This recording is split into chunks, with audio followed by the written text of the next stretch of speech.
Hello प्यारे बच्चों, क्या हाल चाल है आप सभी के डियर स्टूडेंट्स।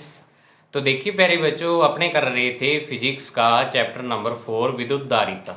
ठीक है, आज अपने इसका चौथा पार्ट है और इसमें जो अपने आज टॉपिक करने जा रहे हैं वो है संधारित्र और संधारित्र का सिद्धांत। ठीक है, तो यानी संधारित्र क्या होता है। और आज का टॉपिक बच्चों मैं आपको कहना चाहूँगा कि अगर आप एमएससी तक जाते हो फिजिक्स में तो ये जो संधारित्र है बेसिक चीज़ है, ये आपके वहाँ तक काम आएगी। ठीक है, जब तक फिजिक्स पढ़ोगे ये चीज़ आपके काम आती रहेगी। तो इसको अच्छे तरीके से समझना, आप क्या चीज़ होती है, कैसे काम करता है संधारित्र, इसका सिद्धांत क्या है, वो सारी चीज़ें अपने पढ़ेंगे डिटेल से। ज़्यादा डिटेल से भी नहीं, जितनी 12th क्लास में आपकी डिटेल है बस उतनी डिटेल से मैं आपको करवाऊँगा। तो चलिए स्टार्ट करते हैं अपने आज की वीडियो एक नई एनर्जी के साथ। तो अब देखो डियर स्टूडेंट्स, जो अपने प्रीवियस वीडियो थी, अपनी प्रीवियस पार्ट था, उसमें अपने जो पढ़ा था वो था धारिता के बारे में। भी चालक की जो धारिता होती है वो क्या चीज़ होती है और उसको अपने किन किन चीज़ों पर वो चीज़ डिपेंड करती है, यानी जो धारिता है किन किन कारकों पर निर्भर करती है। ठीक है, तो आज अपने जो पढ़ने जा रहे हैं वो है संधारित्र, जो कि क्या है कि विद्युत धारिता को बढ़ाने की एक डिवाइस है, युक्ति है। और मैंने आपको पहले पार्ट में इसका डायग्राम भी दिखाया था कि संधारित्र कैसा होता है। तो देखते हो क्या है, पहला इसमें लिखा हुआ कि हम जानते हैं कि किसी चालक की धारिता आकार बढ़ाकर बढ़ाई जा सकती है। अब आप ये कैसे कह सकते हो, क्योंकि आपने आपने जब कल पढ़ा था धारिता जिन कारकों पर निर्भर करती है, तो उसमें पहला कारक यही था कि चालक की आकार और आकृति को बदलकर अपने क्या कर सकते हैं, धारिता को बदल सकते हैं। और आपने जब गोलीय चालक की धारिता निकाली थी कल, तो उसमें जो फॉर्मूला आया था 4πε0 r आया था। ठीक है, तो ये जो r है ये क्या है, जो आपके पास गोला है उसकी त्रिज्या है। मतलब कि जो धारिता है वो त्रिज्या के क्या होती है, समानुपाती होती है। मतलब जितना बड़ा आप गोला लोगे उतनी ही उसकी क्या होगी, धारिता ज्यादा होगी। तो मतलब क्या है कि अपने आकार बढ़ाकर क्या कर सकते हैं, धारिता का मान बढ़ा सकते हैं। किसी भी चालक बड़े आकार का ले लें तो उसकी धारिता क्या होगी, ज्यादा होगी। परंतु यह असुविधाजनक उपाय है, यानी ये असुविधाजनक होगा। मतलब आपको क्या करना है, ज्यादा धारिता की कोई चीज चाहिए तो आप क्या करोगे, आप उसका आकार बड़ा कर दोगे। तो आकार बड़ा करने से उसको रखने में या संभालने में दिक्कत होगी अपने को, तो वो असुविधाजनक हो जाता है। अपने को तो क्या चाहिए कि छोटी से छोटी चीज हो लेकिन फायदा उसका उतना ही क्या हो, बड़ा हो। ठीक है, आज का जमाना टेक्नोलॉजी का है, तो उसमें क्या है कि माइक्रो लेवल पे, यानी जो बहुत ही माइक्रो या नैनो लेवल पे जो टेक्नोलॉजी है उसका जमाना है आज। यानी कि हर एक चीज का आकार तो छोटा हो जाए लेकिन जो उसका यूज है वो क्या हो, उतना ही ज्यादा हो जाए। ठीक है, अतः संधारित्र एक ऐसी युक्ति है जिसमें किसी चालक का आकार बढ़ाए बिना आवेश की स्थिर मात्रा पर विभव में कमी करके चालक की धारिता में वृद्धि की जाती है। तो अब जो सबसे कॉमन क्वेश्चन है, मैंने आपको बताया था कि ऐसे क्वेश्चन पेपर में आने के बहुत कम चांस हैं। आपसे ये पूछने के बहुत ही कम चांस हैं कि संधारित्र होता क्या है, आप इसके बारे में बताइए। लेकिन ऐसी जो चीज़ें हैं वो आपके इंटरव्यू वगैरह में पूछी जाती हैं आगे, जब भी आप किसी जॉब के लिए जाते हो या और, तो वहाँ ये बेसिक चीज़ें पूछते हैं। तो संधारित्र में देखो, इसको समझो अच्छे तरीके से, क्या होता है कि एक ऐसी युक्ति है, यानी एक ऐसी डिवाइस है संधारित्र, जिसमें क्या होता है किसी चालक का आकार बढ़ाए बिना, चालक का आकार नहीं बढ़ाएंगे, अपने आकार उतने ही रखेंगे, आवेश की स्थिर मात्रा ना ही अपने आवेश बढ़ाएंगे, पर क्या कर देंगे, विभव में कमी करके चालक की धारिता में वृद्धि की जाती है। अब आपको पता है कि चालक की धारिता C बराबर क्या होती है, Q/V होती है। तो अपने क्या करेंगे कि आवेश उतना ही रहने देंगे और V में क्या कर देंगे, कमी कर देंगे। तो जब V कम होगा तो धारिता का मान क्या हो जाएगा, बढ़ जाएगा। अब आप सोचोगे कि सर आपने कल तो कहा था कि जैसे जैसे Q का मान बढ़ाते हैं V का मान क्या है, बढ़ता है। यानी Q क्या था, समानुपाती V था, यही लिखा था। मतलब जैसे जैसे आप क्या करते हो, Q का मान बढ़ाते हो V का मान बढ़ता जाता है। तो अब अपने क्या करेंगे, दिमाग लगाया साइंटिस्टों ने एक ऐसा कि Q को तो अपने उतना ही रहने दें, Q में चेंज ना करें, लेकिन इसमें क्या कर दे, कमी कर दे किसी ना किसी तरीके से। तो इसमें कमी कैसे कर सकते हैं, वो जब उन्होंने फॉर्मूला लगाया तो उससे क्या हुआ कि अपने पास जो डिवाइस आई वो आई संधारित्र। ठीक है, तो संधारित्र एक्चुअल में होती क्या चीज है वो देखो, यहाँ नेक्स्ट पॉइंट में लिखा हुआ है। ऊपर जो है ये संधारित्र की परिभाषा आप कह सकते हो। संधारित्र अगर आपसे पूछे भाई संधारित्र क्या होता है, तो वैसे आप क्या चीज, एक चीज और याद रखो कि संधारित्र का इंग्लिश वर्डिंग ज्यादा चलती है, यानी इसको कैपेसिटरी को बोलते हैं ज्यादातर। तो मैं भी इसको कैपेसिटरी बोलूंगा क्योंकि संधारित्र थोड़ा सा यानी मुश्किल लगता है बोलना, तो कैपेसिटर अपने सामान्य बोलचाल की भाषा में इसे बोलेंगे, तो हिंदी में भी इसको कैपेसिटरी मैं बोलूंगा, ठीक है। तो संधारित्र में सामान्यतः क्या होती है, सामान्य संरचना में दो चालक प्लेटें होती हैं, दो चालक प्लेटें होती हैं और उन्हें कुछ दूरी पर रखा जाता है। दो चालक प्लेटें लेंगे अपने, दो चालक प्लेटें कैसी लेंगे, बिल्कुल एक समान, मतलब दोनों का आकार भी एक जैसा हो और उनका क्या हो, आकृति भी एक जैसी हो। मतलब अगर एक प्लेट क्या है, समतल है, वर्गाकार है, तो दूसरी भी वर्गाकार होगी, एक आयताकार है तो दूसरी भी आयताकार, और बिल्कुल एक जैसी होंगी, ठीक है ना। जितनी लंबाई चौड़ाई एक की होगी दूसरे की भी उतनी होगी। अब उसे क्या कर देंगे, कुछ दूरी पर रख देंगे और कुछ दूरी पर रख के इन्हें क्या करेंगे, आवेशित करने हेतु बैटरी के दोनों टर्मिनलों के साथ क्या है, जोड़ा जाता है, जिससे क्या होता है कि दोनों प्लेटों पर समान मात्रा में विपरीत प्रकृति का आवेश आता है। यानी क्या कर देंगे, ये देखो दो प्लेटें हैं, जैसे यहाँ पे वृत्ताकार ली हुई थी, मैंने जो डायग्राम बनाया है ये आपकी बुक के हिसाब से बनाया, तो वृत्ताकार प्लेटें ली हुई थी, इसमें दोनों समान है बिल्कुल। तो अब इन्हें क्या करेंगे, एक बैटरी लेंगे और बैटरी के पॉजिटिव और नेगेटिव से जोड़ देंगे।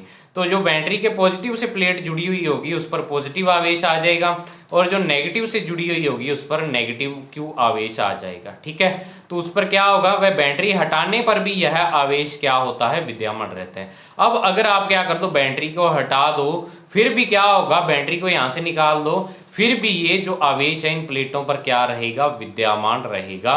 मतलब कि अब इसे संधारित्र की चार्ज स्टेट कहेंगे, मतलब ये संधारित्र अब आपका आवेशित है।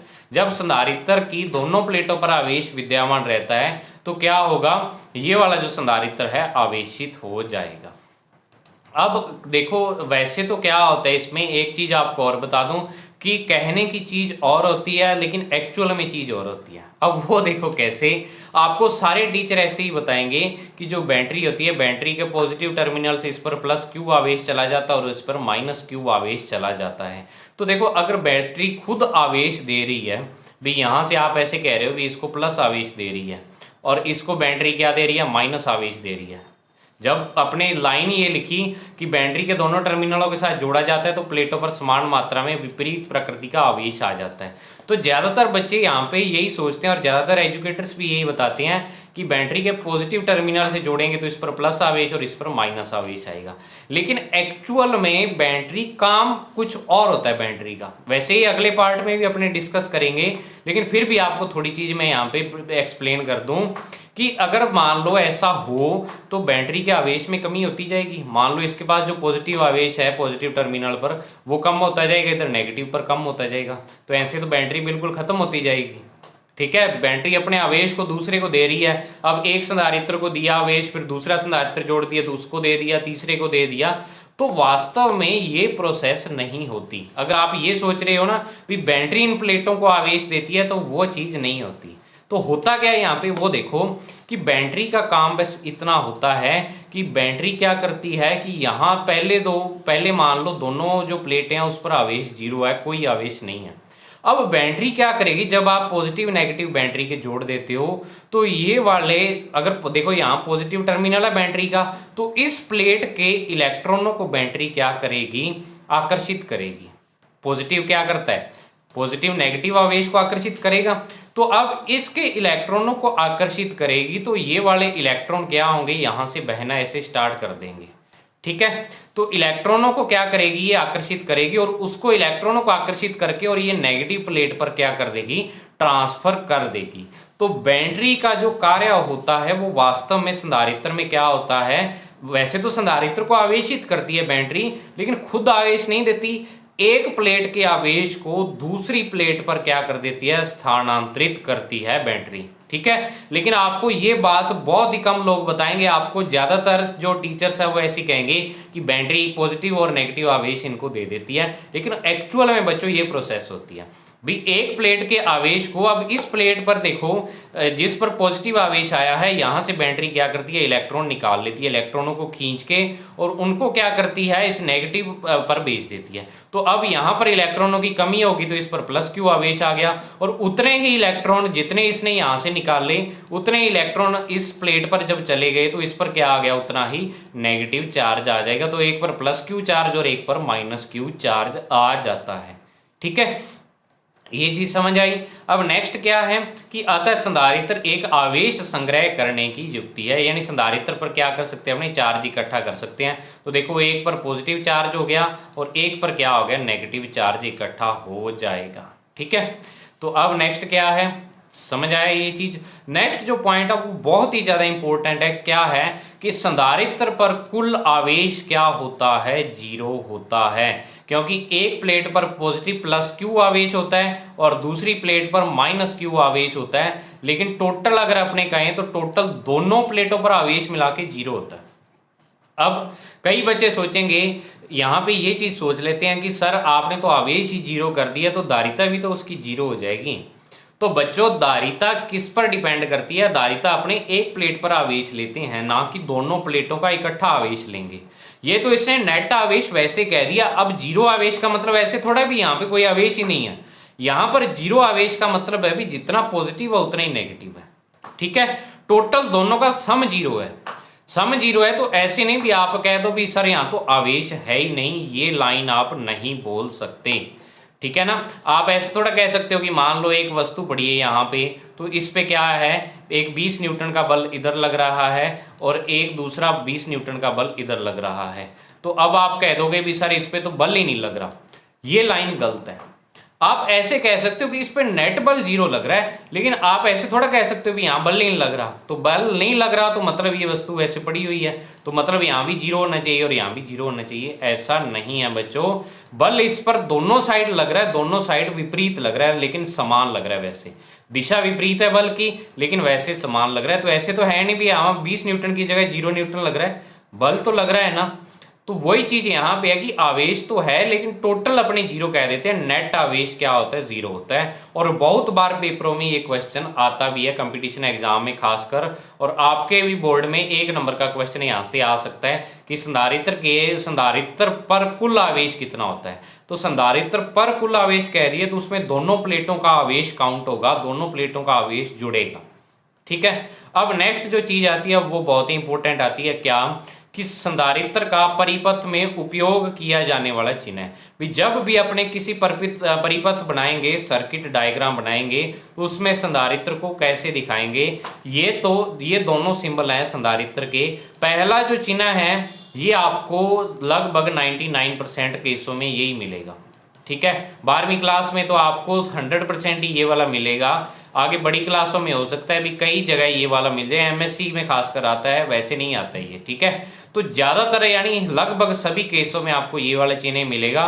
और ये नियत धारिता का संधारित्र है, मतलब इसकी क्या है, धारिता नियत रहती है, कांस्टेंट रहती है।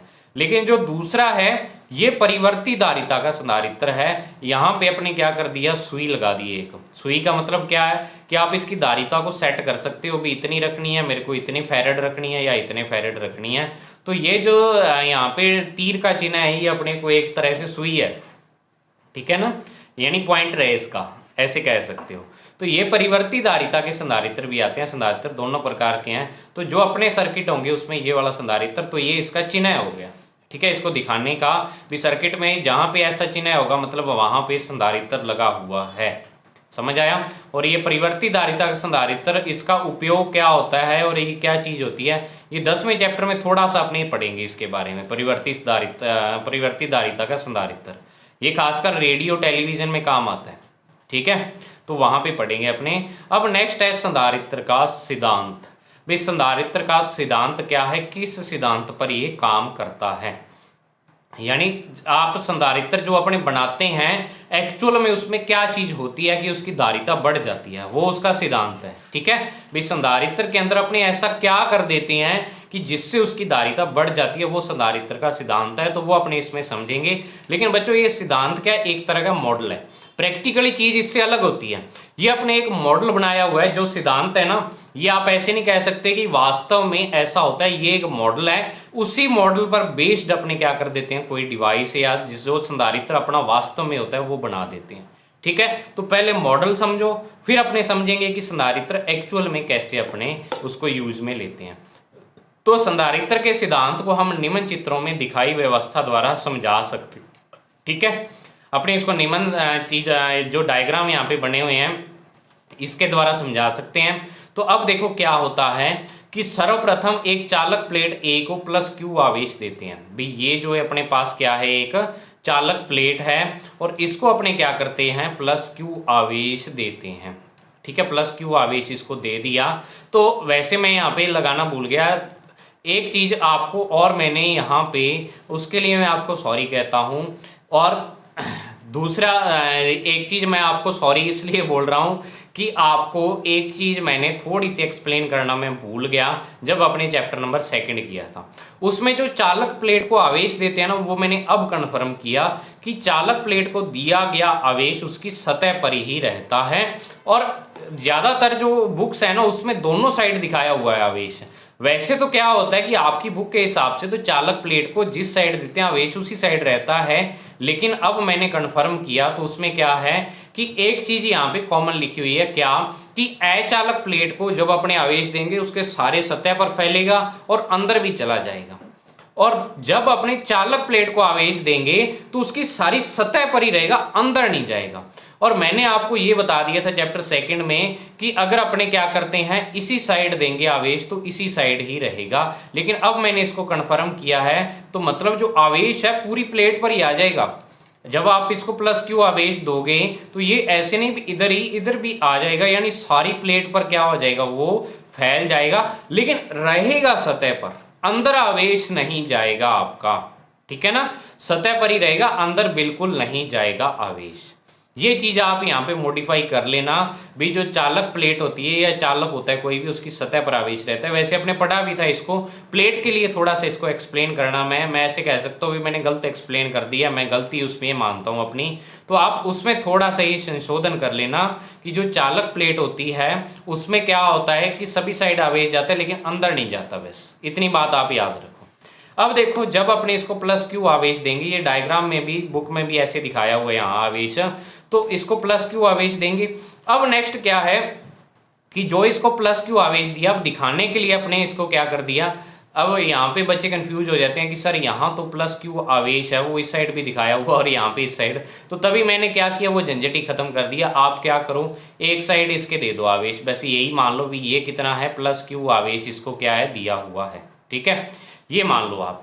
तो अब देखो जब अपने इस प्लस क्यू आवेश को इसको देते हैं तो नेक्स्ट देखो सेकंड पॉइंट इसमें क्या दिया हुआ आपको कि अब एक निरावेशित चालक प्लेट बी को इसके पास लाते हैं। तो जब अपने निरावेशित प्लेट बी क्या है, एक निरावेशित प्लेट है, इस पर कोई आवेश नहीं है, तो प्रेरण के कारण बी की जो आंतरिक सतह होती है, मतलब अंदर वाली सतह पर माइनस क्यू आवेश और बाहर वाली सतह पर प्लस क्यू आवेश आ जाता है।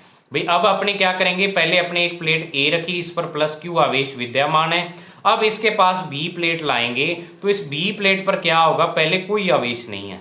तो अब जब अपने किसी चालक के पास दूसरा चालक लाते हैं तो उसमें प्रेरण के कारण आवेश उत्पन्न हो जाता है। ये अपने पढ़ी थी प्रेरण विधि चैप्टर नंबर 1 में। जिस बच्चे को नहीं आती वो वहां से जाके इसको क्लियर कर ले, फिर उसके ये चीज समझ आ जाएगी भी ये आवेश आया कैसे है। वहां मैंने प्रेरण विधि में इसको एक्सप्लेन किया था। तो प्रेरण विधि के कारण यहाँ क्या होता है कि अंदर तो माइनस क्यू आवेश आ जाता है और प्लस क्यू आवेश, इस जो प्लस आवेश है इससे प्रतिकर्षित होता है तो थोड़ा दूर चला जाता है, मतलब नेगेटिव आवेश थोड़ा सा इधर आ जाता है और पॉजिटिव आवेश इससे थोड़ा सा दूर चला जाता है।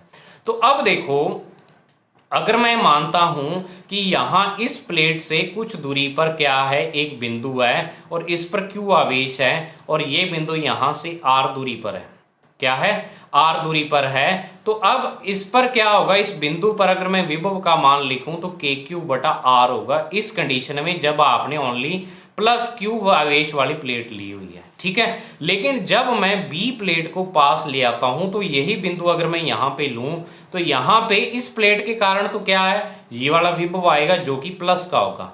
लेकिन जो ये नेगेटिव आवेश है इसके कारण इसी बिंदु पर जो विभव है वो क्या हो जाएगा, नेगेटिव होगा। क्योंकि मैंने आपको कहा था कि विभव की वैल्यू पॉजिटिव के कारण प्लस होती है और नेगेटिव के कारण माइनस। तो इसी बिंदु पर नेगेटिव आवेश के कारण विभव क्या होगा, नेगेटिव। और लेकिन जो बाहर प्लस क्यू आवेश है इसके कारण भी विभव होगा इस पॉइंट पे। तो अब यहाँ पे क्या हो गया, पहले जो एक आवेश के कारण विभव आ रहा था अब क्या हो गया, एक तो इस आवेश के कारण विभव हो गया, एक इस माइनस आवेश के कारण हो गया प्लस के कारण, एक अंदर वाले माइनस के कारण और एक बाहर वाले प्लस के कारण। ठीक है, तो अब क्या होगा एक्चुअल में, आप ये चीज देखो कि ये प्लस और ये वाला प्लस तो विभव का मान प्लस में बढ़ाएंगे। ठीक है, लेकिन ये जो माइनस वाला मान है ये क्या होगा, विभव के मान में कमी करेगा। क्योंकि माइनस टोटल जो विभव है उसमें माइनस भी ऐड हो जाएगा।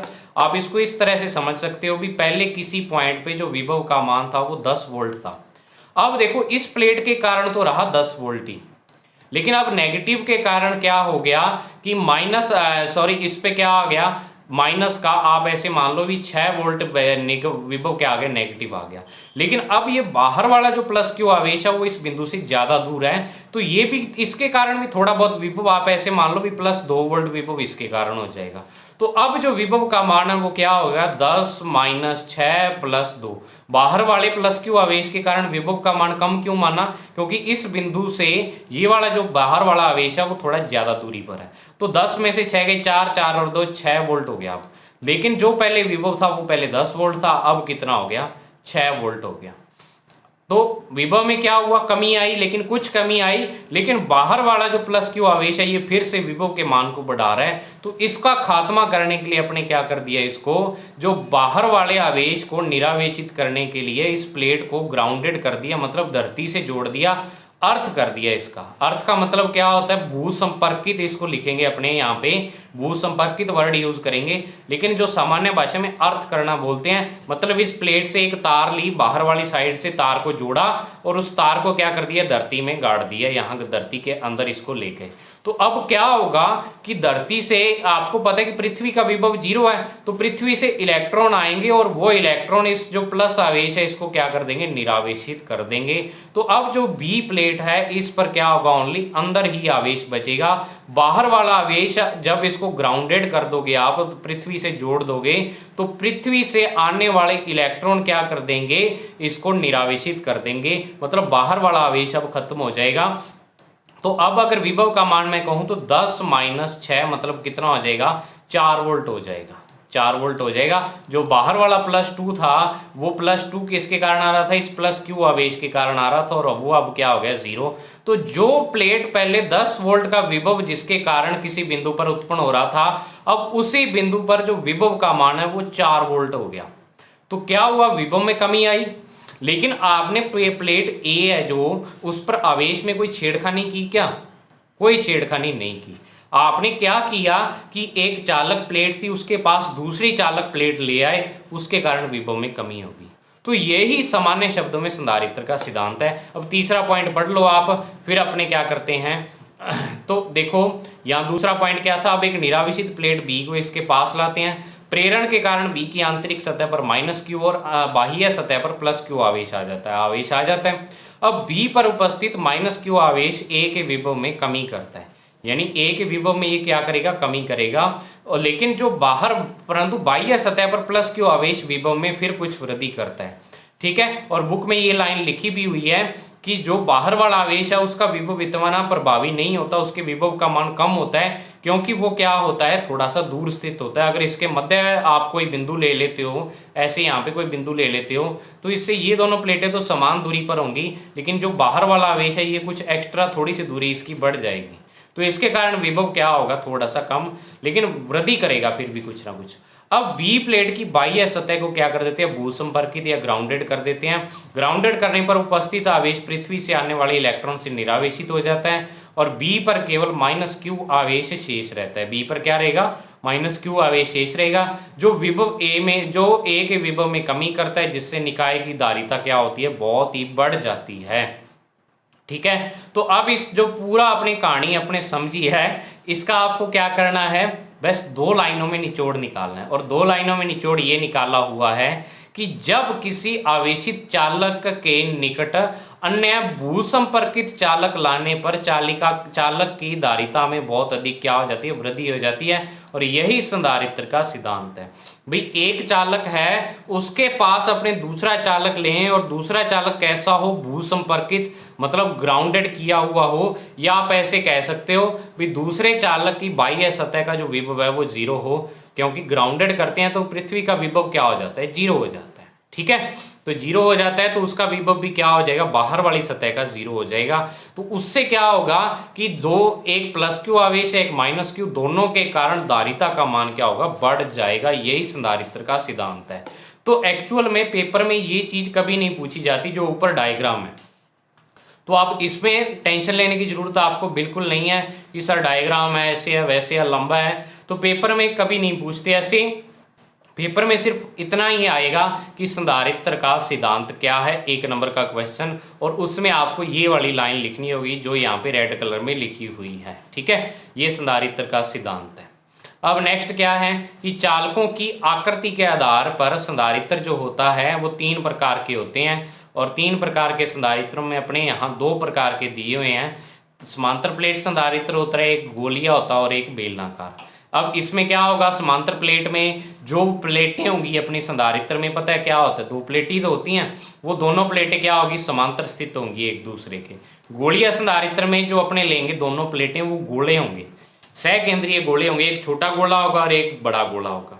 जो बेलनाकार संधारित्र है उसमें अंदर वाला बेलन छोटा होगा और एक उसके बाहर बेलन होगा, 2 बेलन होंगे। ठीक है, तो ये 3 तरह के संधारित्र अपने जो सिलेबस में है, यहाँ बुक में दिए हुए वो ये दोनों ही दिए हुए हैं। लेकिन जो पुरानी राजस्थान बोर्ड की बुक थी जब हम पढ़ते थे तो तब बेलनाकार संधारित्र भी होता था। ठीक है, लेकिन अब आपके हटा दिया गया है बेलनाकार संधारित्र, तो अपने इनको पढ़ेंगे। मेन जो है इसमें समांतर प्लेट संधारित्र है, ये काफ़ी लंबा टॉपिक है और अच्छा टॉपिक है। ठीक है, तो अब उम्मीद है, देखो मैंने क्या किया, वैसे तो मुझे ऐसे लग रहा है कि मैंने कुछ ज़्यादा ही एक्सप्लेन कर दिया आज, लेकिन फिर भी बच्चों आपकी जिज्ञासा शांत हो जाए, आपके मन में कोई क्वेश्चन ना रहे, इस कारण मैं थोड़ा इनको एक्सप्लेन ज़्यादा करता हूँ। ठीक है, क्योंकि जो चीज़ें मैंने खुद ने फील की हैं कि यानी कि मेरे को ऐसा, जब मैं 12th में पढ़ता था तब मेरे दिमाग में क्वेश्चन आते थे और अब भी आते हैं बहुत सारे क्वेश्चन, तो वो क्वेश्चन सारे मैं सोचता हूँ कि बच्चों के दिमाग में भी ये आते होंगे, तो तभी मैं क्या करता हूँ कि आपके दिमाग में कोई क्वेश्चन ना रहे तो उन सारे क्वेश्चन को डिटेल में यहाँ पे एक्सप्लेन कर देता हूँ भी यहाँ पे ऐसे होता है, यहाँ ऐसे होता है। ठीक है, तो अब अपने देखो क्या करते हैं, वास्तव में ये तो संधारित्र का मॉडल था। अब एक्चुअल में ऐसे नहीं करते भी, अपने क्या करेंगे, 2 प्लेटें ले लेंगे और एक प्लेट को पृथ्वी से जोड़ देंगे, पृथ्वी में तार गाड़ के उसको जोड़ देंगे। एक्चुअल में संधारित्र ऐसा नहीं होता। अब संधारित्र जो एक्चुअल में होता है अपने डेली लाइफ में यूज करते हैं, उसमें क्या होती हैं, 2 प्लेटें होती हैं और उन 2 प्लेटों को अपने क्या करते हैं, एक को बैटरी के पॉजिटिव से और एक को बैटरी के नेगेटिव से, क्योंकि जो बैटरी का नेगेटिव टर्मिनल होता है वैसे इसका जो विभव है वो अपने क्या मानते हैं, 0 मानते हैं, मतलब ये एक ग्राउंडेड की तरह व्यवहार करता है। और जो सामान्य अपने घरों में संधारित्र लगाते हैं उसमें क्या होता है कि पॉजिटिव वाली प्लेट को तो जो वायर में करंट आ रहा है उससे जोड़ते हैं, और नेगेटिव वाली जो इसमें लगाया था अपने, उसको अपने क्या करते हैं, जो ग्राउंडेड वाली वायर आती होती है, एक जो अपने घरों में बिजली आती है उसमें 2 तारों में आती है, और दूसरी जो तार होती है वो ग्राउंडेड वायर होती है, उसका विभव 0 वोल्ट होता है, पृथ्वी में दबाई हुई होती है वो। और उससे क्या होता है कि उसमें करंट नहीं होता, करंट एक ही तार में होता है, लेकिन करंट को प्रवाहित होने के लिए क्या चाहिए, विभवांतर चाहिए, तो वो तार विभवांतर उत्पन्न करने के लिए होती है। ठीक है, तो तभी जो अपने संधारित्र में देखना आप 2 तारें निकली होती हैं, जो सेल होता है पंखे का या कूलर का सेल अपने लगाते हैं, उसमें 2 तारें निकली होती हैं, एक तार को अपने क्या कर देते हैं, जो मेन करंट वाली होती है उससे जोड़ देते हैं, और दूसरे को दूसरी वायर से, जो कि अर्थ वाली वायर होती है, भूसंपर्कित होती है, उससे जोड़ते हैं। ठीक है, तो संधारित्र इस प्रकार सामान्य जीवन में भी अपने काम करता है, उस प्रकार बनाते हैं। ग्राउंडेड का मतलब यहाँ पे ये है कि जो ग्राउंडेड वायर आती होती है, तार आती है, उससे अपने इसको जोड़ते हैं। ठीक है। तो बच्चों आज बहुत हो गया, 2 पेजों के लिए मैंने आधा घंटा आपको एक्सप्लेन कर दिया। तो मुझे कमेंट सेक्शन में ज़रूर बताना आपको वीडियो कैसी लगी, और इसको लाइक और शेयर करते रहना। आप कमेंट जरूर किया करो, कमेंट से मुझे बहुत ही मोटिवेशन मिलता है कि बच्चों को अच्छे तरीके से समझ आ रहा है। वैसे आप करते भी हो, इसी तरह से करना जारी रखें, और मिलते हैं अपनी नेक्स्ट वीडियो में। अब डेरिवेशन स्टार्ट होंगे इस चैप्टर के, थ्योरी इतनी ही थी। तो मिलते हैं नेक्स्ट वीडियो में, तब तक के लिए thank you, have a nice day dear students.